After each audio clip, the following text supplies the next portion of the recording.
Doctor साहब, NAM तरमीम जो है कलअदम करार देने के खिलाफ जो समात बराह रास्त नशर न करने का तहरीर हुक्मनामा जारी हुआ है, उसमें अदालत की जानिब से ये कहा गया है कि हम ऐसे मुकदमात को लाइव नहीं दिखा सकते जिनमें सियासी या ज़ाती मकासद वाबस्ता हों।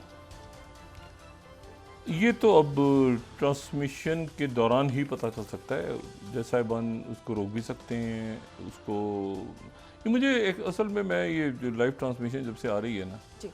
तो इसका कुछ मुझे इल्म नहीं कि कब ये किन दिनों में दिखाई जाती है, किन दिनों में नहीं दिखाई जाती।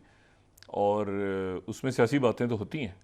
जब पहले भी इलेक्शंस के दौरान भी जो है वो जब निशान के हवाले से बात हुई थी, लेकिन मेरे ख्याल से वो खान साहब के हवाले से कि वो कोई तकरीर उसमें ना करें। और उस लेकिन दूसरा जो बात थी कि वो जो अकाउंट से एक्स अकाउंट से जो ट्वीट हुआ है, अब ये भी है कोई मेरा नहीं ख्याल कि कोई इतना बड़ा इशू है कि पूरा मुल्क उस पर खड़ा हो जाएगा। उसकी वजह ये कि उनका इशू उनका हर एक को पता है, हमें भी पता है, सबको पता है कि वो बाहर से ऑपरेट होता है।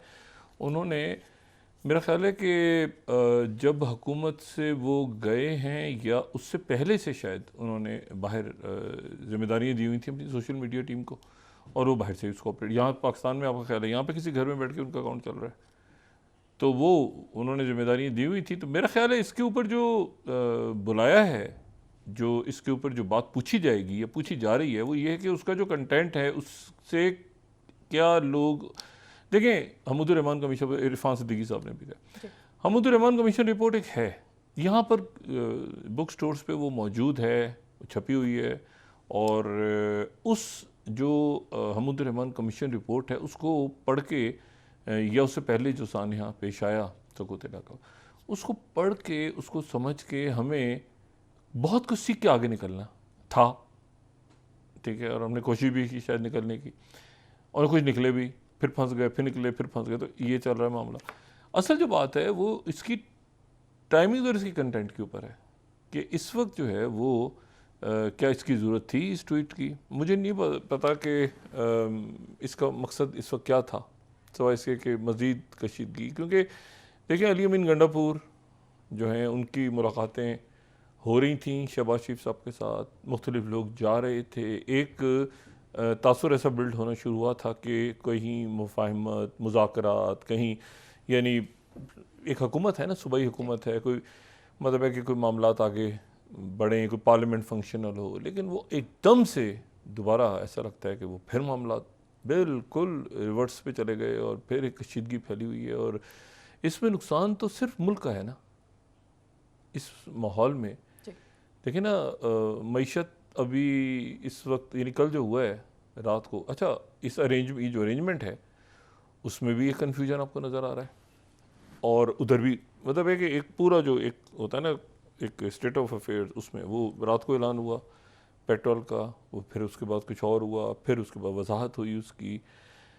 लेकिन ये है कि इशू जो है वो तो है मईशत, और वो अब देखें। और वो उसमें मेरा नहीं ख्याल कि कोई फौरी तौर पे कोई रिलीफ की बात हो रही है। ये चाइना का विज़िट इंपॉर्टेंट है शहबाज शरीफ साहब का, उसमें अगर वो ये जो IPPs के हवाले से और बाकी रोल ओवर करते हैं तो उसमें शायद कोई रिलीफ मिल जाए। लेकिन IMF की शराइत तो बहुत कड़ी हैं और बहुत ज़्यादा टैक्सेस भी हैं, और हमने कर्ज की रकम भी देनी है, और फिर सिक्योरिटी और सोशल अनरेस्ट और वो सारे मामलात में रोज़ ने रिपीट नहीं करना चाहता। तो ये बहुत, जब आप देखें कि हम कहाँ पे एक जो है ना, मतलब जैसे साइफ़र है तो हम 2-3 साल से साइफ़र डिस्कस हो रहा है, फिर वो एक अकाउंट आ गया, उस अकाउंट मतलब है कि इश्यूज़ बहुत बड़े हैं, रियासत के जो इश्यूज़ हैं वो बहुत बड़े हैं। और उनमें सबसे ज़्यादा अहम जो है वो ये है कि हम एक तो अदम इस्तेकाम ना पैदा होने दें। अभी बिल्कुल आप देखें कि इस पार्लिमानी निज़ाम है, लेकिन एक बिल्कुल एक जगह जाके मामला जो है वो खड़ा हुआ है, कैसे आगे चलना है, क्या करना है। तो वो बस ये एक कहते हैं ना इट्स इन बैड टेस्ट।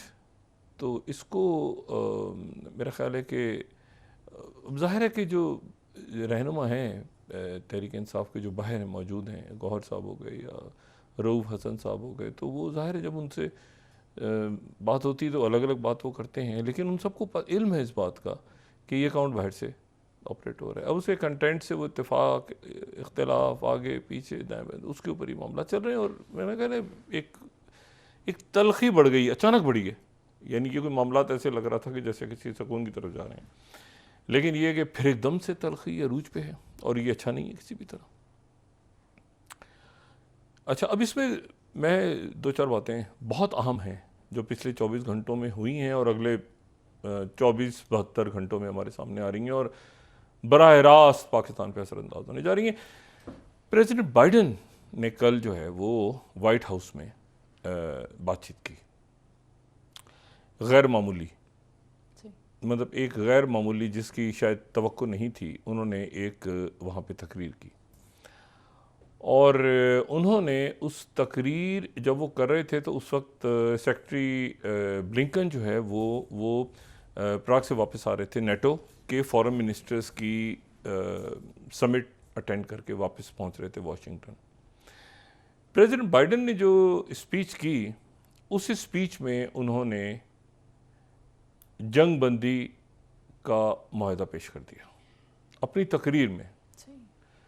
और ये तकरीबन वही है, वही बात उन्होंने की है जो कि काफ़ी अरसे पहले पेरिस में जिस पे बातचीत शुरू हुई थी। और यानी 42 दिन के 3 मराहिल। पहला मरहला जो है वो उसमें कैदियों की रिहाई और यरगमालियों की रिहाई और गुंजान आबाद इलाकों से। अभी गुंजान आबाद इलाके जो हैं मुझे नहीं पता एग्जैक्टली कि इनसे क्या मुराद है गज़ा के, लेकिन बहरहाल गुंजान आबाद इलाकों से जो है वो इसराइल की फ़ौज का इनखला, जंग बंदी।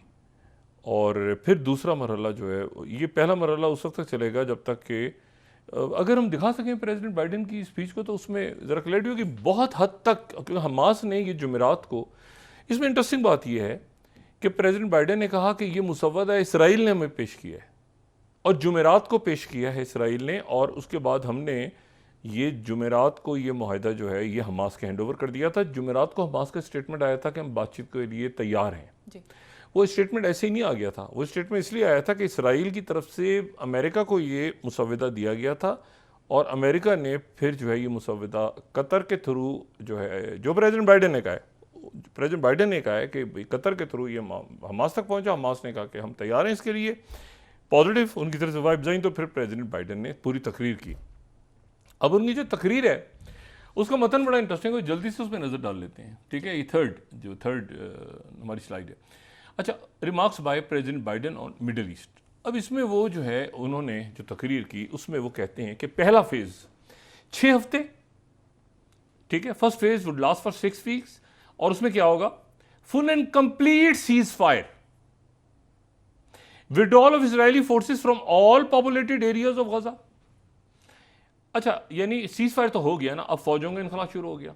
Release of a number of hostages जो हमास के पास हैं, including women, adultery and wounded, ये वही जो पहले बात हम कर चुके हैं। In exchange for release of hundreds of Palestinian prisoners, there are American hostages who would be released at this stage and we want them home। ये हो गया पहला फेज, ठीक है।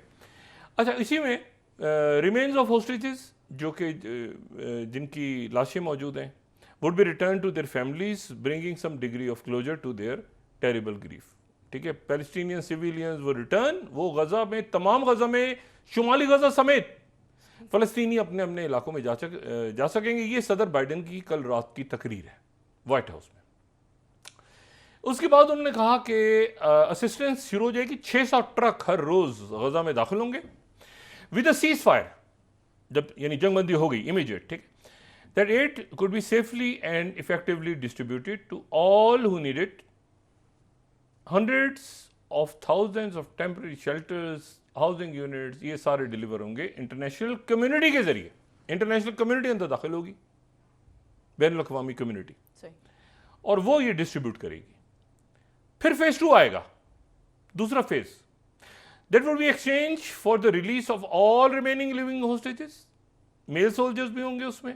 Israeli forces would withdraw from Gaza, मुकम्मल तौर पर इनखला हो जाएगा गजा से इसराइल की फौज का। And as long as Hamas lives up its commitment, जब तक हमास अपनी शराइत पे कायम रहेगी, a temporary ceasefire would become, in words of the Israeli proposal. Israeli proposal है, the cessation of hostilities permanently, end of quote. Israel ने यानी ये जो है ये cessation of hostilities permanently जंग यानी खून खराबा खत्म हो जाएगा. इसराइली प्रपोजल, ये इंपॉर्टेंट बात है.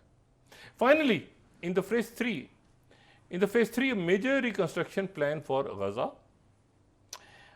ये जो बीच में गा करके आ रहा है ना, ये चूंकि बोलने में थोड़ी प्रॉब्लम होती है तो वो ये भी बड़े ज़हीन है माशाल्लाह. जो वाइट हाउस वाले लिख रहे हैं तो वो गा करके गजा लिखा है, फिर वॉ करके वुड. बाइडन साहब को जो बोलने में गलती हो रही है वो पता नहीं मशीन से लिख रहे हैं क्या, टाइपिंग में सही कर लें. बहरहाल अच्छा, तो गा फॉर गजा एंड वॉ वुड, ठीक है, इस तरह से लिखा हुआ भी इसी तरह से आ रहा है. अच्छा, एंड एनी फाइनल रिमेन्स जो उसमें मारे गए उनको भी वापस ये ऑफ़र जो है ये टेबल पे है. And we be asking for, that's what we need. People of Israel know कि they can make this offer without, अच्छा इसराइल के लोग जानते हैं कि they can make this offer without any further risk to their security, because ये उनका है. और हमास अब जो है कैपेबल नहीं है हमलों की, और ये और वो सारा, ये तो इसराइल की तरफ से ये प्लान पेश किया गया. अच्छा, ये जो प्लान है ये यूनाइटेड स्टेट्स काम करता रहेगा, ये वो सारा. अच्छा, अब प्रेसिडेंट बाइडन ने जब स्पीच ये हो गई उसके बाद जो है वो 2 दफ़ा नेतन्याहू साहब की तरफ से उनके दफ्तर से मुख्तलिफ पैगाम जारी हुए.